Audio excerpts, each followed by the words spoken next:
Indonesia, tulang punggung pendidikan kita. Hey, mari bersama kita bergerak, tercipta jiwa yang tangguh. Yeah, yeah. Ayo kita bersama, ayo kita bergerak bermutu. Oh yeah, oh yeah. Guru penggerak kita semua, wujudkan Covid Pancasila. Oh yeah, mari bersama bergerak janjikan Indonesia cemerlang. Alright, guru penggerak Indonesia, tulang punggung pendidikan kita. Hey, mari bersama kita bergerak, tercipta jiwa yang tangguh. Yeah, yeah. Ayo kita bersama, ayo kita bergerak bermutu. Assalamualaikum warahmatullahi wabarakatuh. Waalaikumsalam warahmatullahi wabarakatuh. Alhamdulillahirabbil alamin. Assalatu wassalamu ala asrofil anbiya'i wal mursalin wa ala alihi wa sahbihi ajma'in. Rabbi shrahli sadri wa yassirli amri wahlul 'uqdatam min lisani yafqahu qawli.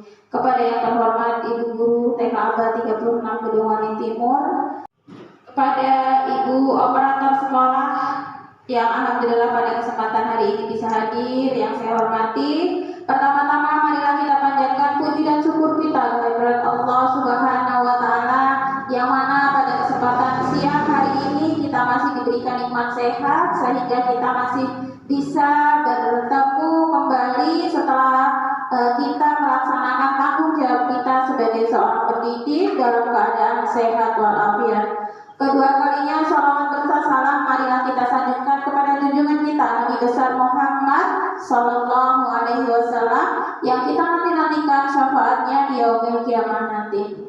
Baik, Ibu Guru TK Aba 36 Bedowani Timur, terima kasih banyak pada kesempatan siang hari ini sudah bisa berkumpul, menyempatkan waktu meskipun tadi pagi kita sudah lelah dengan. Terima kasih banyak kepada Ibu Guru TK Aba 36 Bedowani Timur yang sudah meluangkan waktunya untuk berkumpul bersama menuangkan penyampaian saya tentang tugas aksi nyata modul 1.4 budaya positif guna untuk memenuhi tugas saya sebagai CGP 11 Nur Istiar Lampung Timur. Baik, sudah lelah semua Ibu? Sudah. Ya, sebelum kita mendengarkan tugas aksi nyata modul 1.4 supaya tambah semangat, kita mau ice breaking dulu. Ibu-ibu boleh berdiri sejenak. Kita mau ice breaking, tepuk semangat. Masih ingat Ibu? Masih. Oke, yuk kita mau tepuk semangat. Dak dak dak. Ding ding ding. Dung dung dung. Dak dak dak. Ding ding ding. Dung dung dung. Set. Aha aha ma. Aha aha ma. Aha aha semangat. Oke, sekarang boleh duduk kembali. Baik, karena kita sudah breaking, tentunya kita sudah semangat semua ya Ibu ya. Untuk selanjutnya kita mau membuat kesepakatan kelas dulu. Jadi sebelum kita mendengarkan penjelasan dari saya ingin kita membuat kesepakatan kelas supaya apa? Supaya kegiatan kita nanti berjalan dengan nyaman, kondusif, sesuai dengan kemauan kita bersama. Oke, yang pertama kesepakatan kelasnya apa? Hadir tepat waktu. Oke, hadir tepat waktu. Alhamdulillah hari ini tepat waktu semuanya. Oke, sepakat ya? Oke, yang kedua, Menselin HP. silent HP atau HP-nya dimatikan untuk sementara biar bisa fokus. Oke, sepakat? Sepakat. Oke, yang ketiga, memperhatikan penjelasan dengan baik. Ya, mendengarkan penjelasan dengan baik atau dengan seksama. Oke, sepakat? Maka Yang selanjutnya, tidak boleh tidur saat materi. iya, tidak boleh tidur saat materi. Iya, karena sekarang ini waktunya enak-enaknya untuk bobok siang, tapi alhamdulillah kita masih diberikan kesempatan untuk menimba ilmu bersama-sama, sharing bersama-sama ya Ibu ya. Oke, sepakat. Yang terakhir, Menjaga kebersihan ruang kelas. oke, menjaga kebersihan ruang kelas setelah kegiatan tentunya ya Ibu ya. Jadi sampah-sampah dan lain sebagainya nanti sesudah melaksanakan kegiatan kita bersihkan kembali supaya kelas kita tetap rapi. Baik, untuk selanjutnya kita masuk ke materi yaitu tentang budaya positif. Tapi sebelum kita lanjutkan, saya akan bertanya dulu. Setelah ibu-ibu mendengarkan kata budaya positif, apa ya yang terpikirkan dalam pikiran ibu-ibu semuanya? Monggo siapa yang mau menjawab? Budaya positif merupakan budaya yang baik. Apa Bu? Budaya positif yaitu budaya yang baik. Oke, betul sekali jawabannya. Yuk, ada lagi yang mau menyampaikan? Positif itu menurut saya itu melatih kedisiplinan anak. Oke, luar biasa jawabannya. Tepuk tangan untuk kita semua. Iya, saya mau akan memberikan tepuk salut dulu kepada kedua guru saya yang sudah jawabannya sudah luar biasa. Oke, ikutin ya Bu ya. Tepuk salut, salut, salut, salut, salut. Jos tenang. Iya, luar biasa.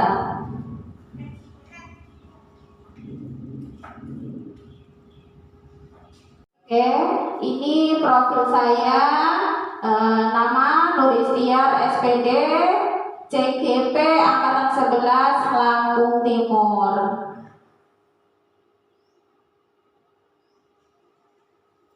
Untuk selanjutnya kita langsung ke inti yaitu tentang budaya positif. Tadi sudah Ibu guru semua sampaikan bahwasanya budaya positif itu pembiasaan yang baik, dan Bu Guru Anis menjawab bahwa budaya positif itu kedisiplinan anak.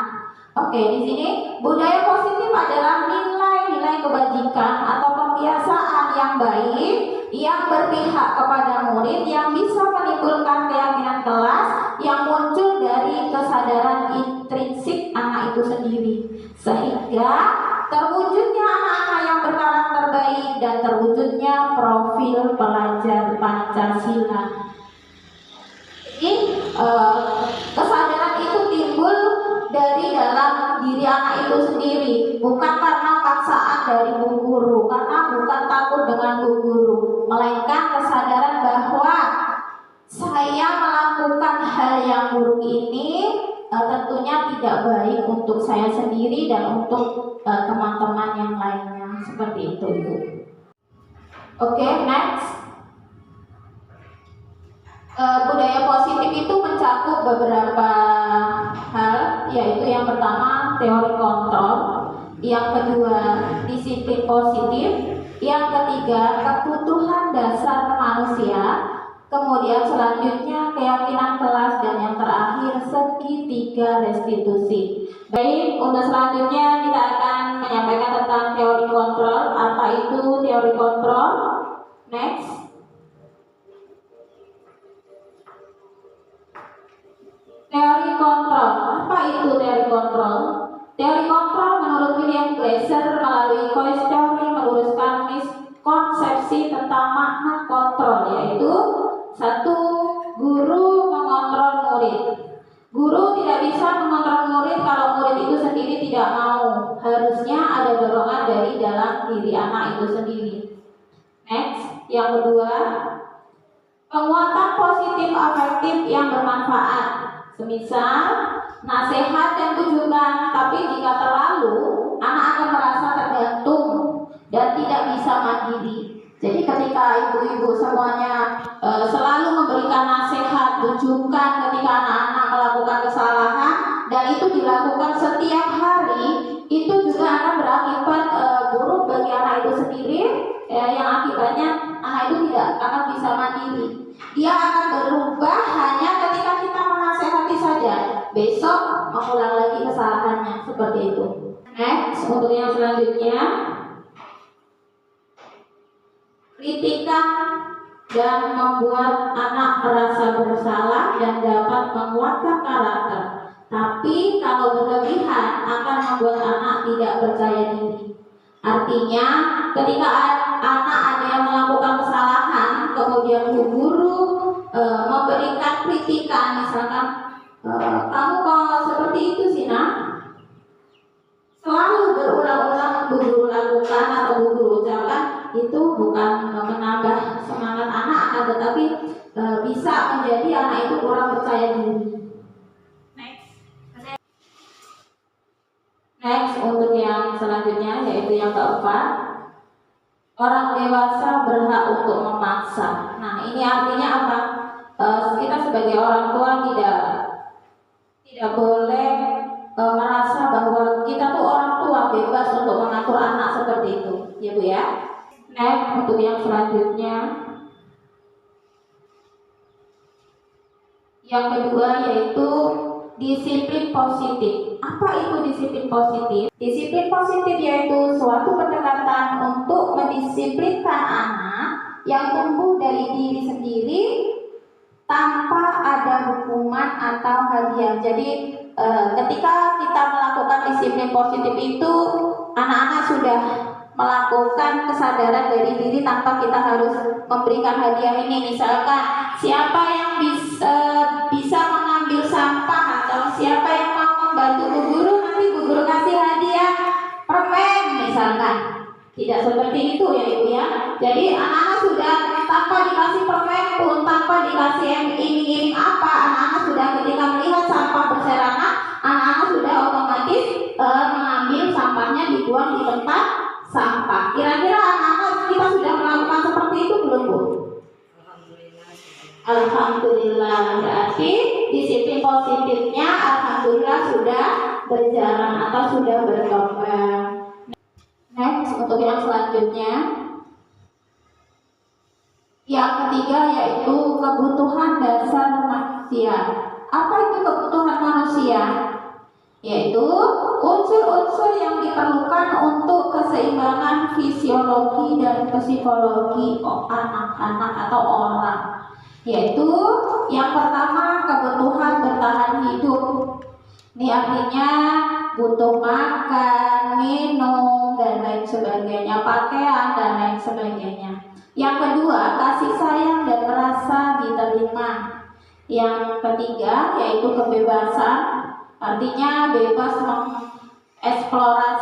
mengeksplor apa yang ada di pikiran anak tersebut tanpa ada tekanan dari siapapun. Kemudian kesenangan. Anak bebas menentukan kesenangannya, maunya seperti apa, selama itu masih dalam koridor positif ya Bu ya. Yang ketiga yaitu penguasaan. Ini artinya anak-anak membutuhkan kayak semacam ini loh saya, gitu ya. Penguasaan itu artinya. Next, untuk yang selanjutnya,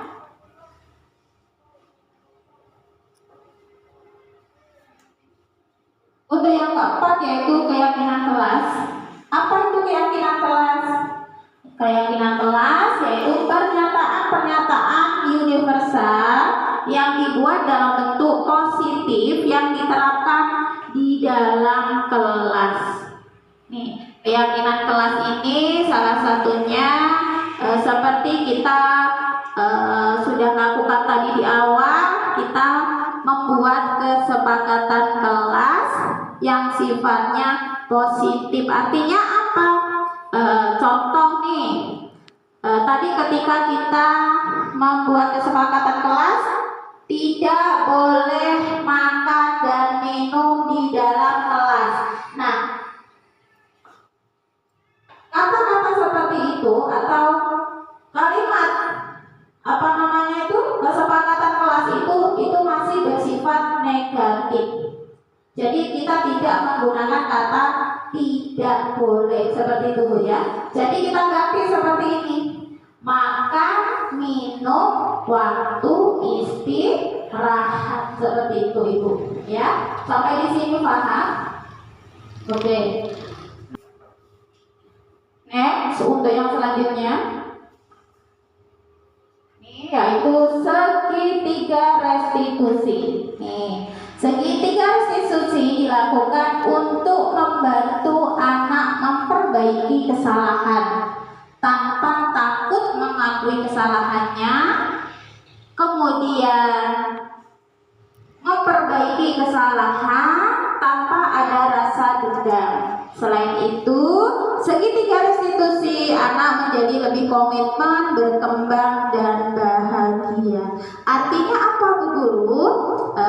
Di sini ketika kita melakukan atau membantu anak memperbaiki kesalahan, kita tidak boleh langsung misalkan nih ada anak yang mencubit temannya, kemudian temannya menangis. Jadi Bu Guru tidak boleh langsung mengatakan, jangan ya sayang ya, mencubit itu sakit. Nah, seperti itu. Jadi Bu Guru tidak langsung menyampaikannya seperti itu. Akan tetapi di sini ada tahapan-tahapan segitiga restitusi yang harus dilakukan Bu Guru supaya anak tersebut memperbaiki kesalahannya tanpa ada rasa bersalah, tanpa ada rasa istilahnya ya, terpaksa seperti itu. Nah, berikut ini adalah tahapan-tahapan restitusi atau segitiga restitusi.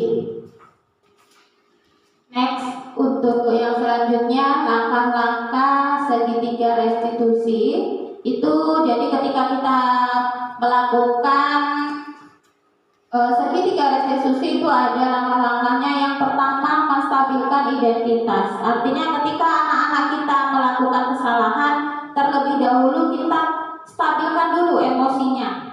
Contoh nih, tadi ada anak yang mencubit temannya, kemudian temannya itu menangis. Anak itu kita panggil dulu, kita stabilkan dulu, karena kan pada saat itu dia emosi kan ya. Emosi kita stabilkan dulu. Kenapa nak? Kenapa kau tadi mencubit si A misalkan? Itu Bu, misalkan dia menjawab, itu Bu, dia menakalin saya duluan Bu, makanya saya cubit. Nah, seperti itu. Jadi tugas ibu bagaimana menstabilkan emosi anak itu supaya anak itu bisa reda dulu. Oke, sekarang ibu sudah dengar apa yang si A sampaikan misalkan, tapi tahu tidak kalau yang dilakukan kalau yang dilakukan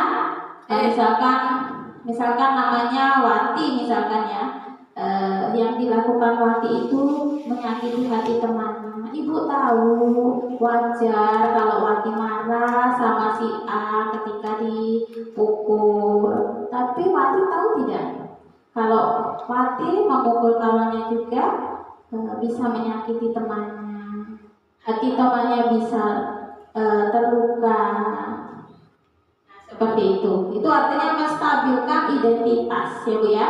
Jadi jangan kita langsung bertanya dan marah-marah dan lain sebagainya. Jadi tenangkan dulu hati anak-anak itu. Yang kedua, validasi tindakan yang salah. Tadi sudah saya sampaikan, Wati tahu tidak kalau perbuatan Wati itu salah. Nanti si Wati akan berpikir, oh iya, kalau saya mukul teman saya itu berarti saya salah, perbuatan yang tidak baik. Jadi dia bisa berpikir sendiri tentang kesalahan yang ia lakukan.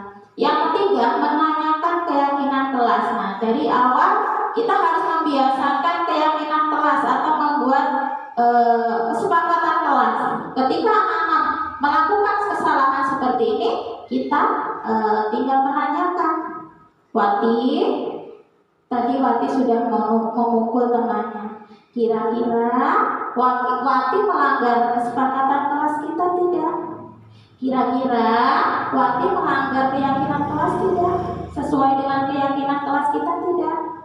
Nah, Wati terus berpikir kembali, oh iya, kesepakatan kelas kita harus sayang dengan teman, berarti keyakinan kelasnya Wati harus sayang dengan semuanya, seperti itu.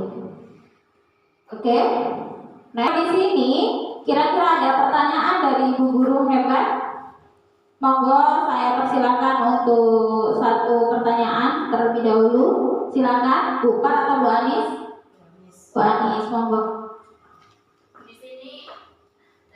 Di sini saya akan bertanya tentang segitiga restitusi. Di sini saya mempunyai anak didik. Kalau bicara sama saya itu kurang sopan. Nah, bagaimana Ibu cara menyikapinya seperti itu? Terima kasih. Baik, pertanyaan yang luar biasa. Ini cara menyikapinya menggunakan segitiga restitusi, maksudnya Ibu? Iya. Oke, baik. Tadi sudah saya sampaikan di awal bahwasanya segitiga restitusi itu ada langkah-langkah atau step-step yang harus kita lakukan. Jadi ketika ada anak yang berbicara tidak sopan kepada kita, langkah yang pertama yaitu menstabilkan identitasnya. Jadi kalau di PAUD kita mengajar di PAUD, anak itu kita peluk dulu atau kita ajak ke dalam kelas dulu, yaitu ya kita peluk, kita berbicara dengan anak tersebut. Kenapa sih nak? Kalau anak Bu Guru kalau berbicara dengan Bu Guru kok kurang sopan, seperti itu ya. Kok kurang sopan, bentak-bentak Bu Guru. Nah, anak tersebut pasti akan bercerita. Mungkin anak tersebut dari rumah sebelum berangkat sekolah mereka sudah ada masalah sebelumnya. Jadi emosi anak tersebut terbawa sampai ke sekolah. Jadi anak itu akan bercerita. Setelah kita tahu kenapa si anak tersebut melakukan seperti itu, kita sebagai guru harus memberikan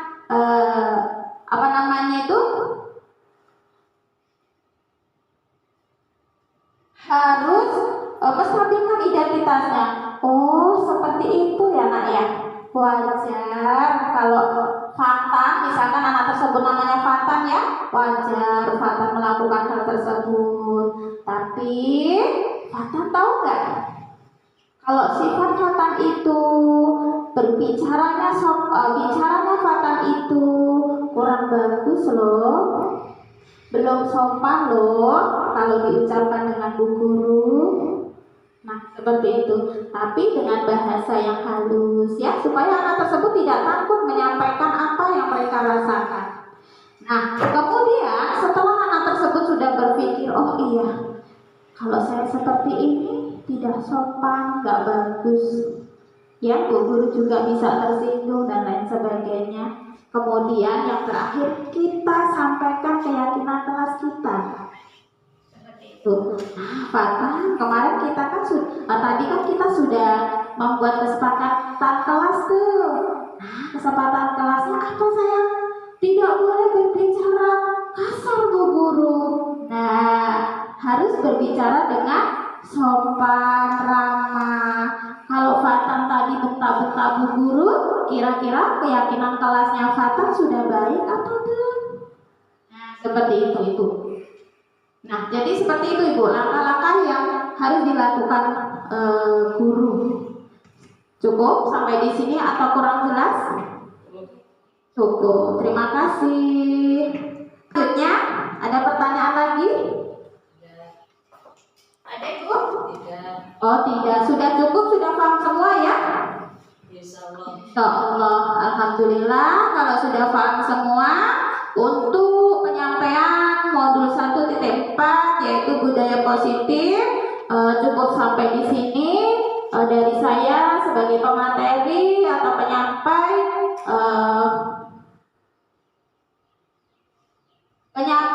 materi mengucapkan terima kasih banyak dan mohon maaf yang sebesar-besarnya apabila dalam penyampaian saya tadi ada kata-kata yang kurang berkenan di hati Ibu Guru semua. Saya mohon maaf yang sebesar-besarnya kepada Allah. Saya mohon ampun dan apabila ada Lebihnya itu datangnya dari Allah, dan apabila ada kurangnya itu semata-mata datangnya dari pribadi saya sendiri. Dan semoga bermanfaat. Mari bergerak, lekas bergerak, mari menggerakkan. Saya akhiri. Assalamualaikum warahmatullahi wabarakatuh.